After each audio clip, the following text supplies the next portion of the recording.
వారి అభిమానులందరినీ ఆహ్వానించి వారి జయంతి కార్యక్రమాన్ని మనందరం చిరకాలం గుర్తు చేసుకునే విధంగా ఏర్పాటు చేసినందుకు మనస్ఫూర్తిగా మిత్రులు మంత్రివర్గ సభ్యులు అట్లూరు లక్ష్మణ్ గారిని నేను అభినందిస్తున్నా.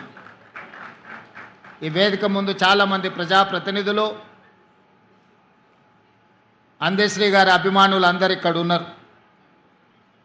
మీ అందరికీ లేదా 4 కోట్ల తెలంగాణ ప్రజలకు అందశ్రీ గారు కవిగానో గాయకుడుగానో తెలంగాణ ఉద్యమకారుడుగానో పరిచయం ఉండొచ్చు. నాకు మాత్రం కవి గాయకుడు తెలంగాణ ఉద్యమకారుడే కాదు, నాకు అందశ్రీ ఒక ఆత్మ బంధువు. తెలంగాణ రాష్ట్రం ఏర్పడిన తర్వాత తెలంగాణ రాష్ట్రంలో జరుగుతున్న పరిణామాలు,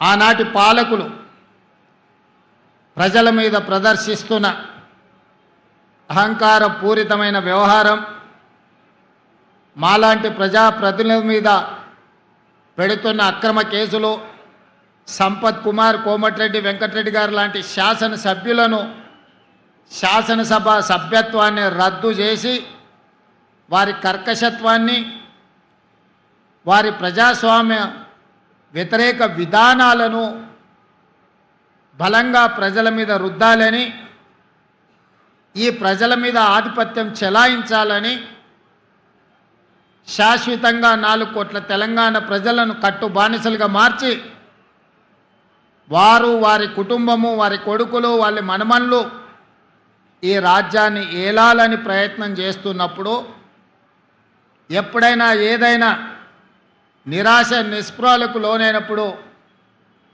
అందశ్రీ గారు స్ఫూర్తిగా నిలబడేవాళ్ళు.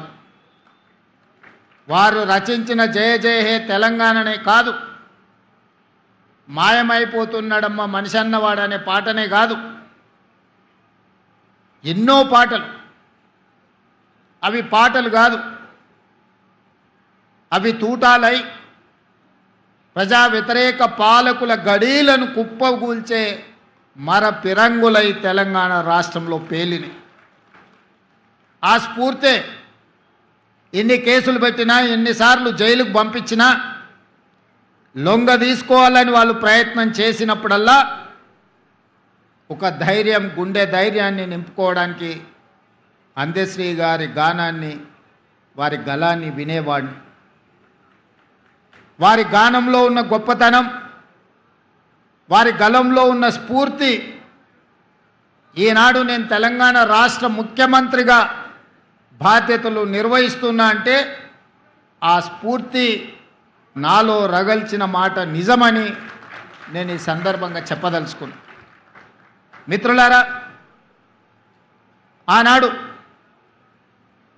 తాపీ మేస్త్రిగా ఉన్న అందశ్రీ గారు ఇటుకపై ఇటుక పేర్చి ఇల్లు కడితే ఎలా ఉంటుందో నైపుణ్యం ఉన్న తాపీ మేస్త్రి పదాలపై పదాలను పేర్చి జయ జయ హే తెలంగాణ అనే గానాన్ని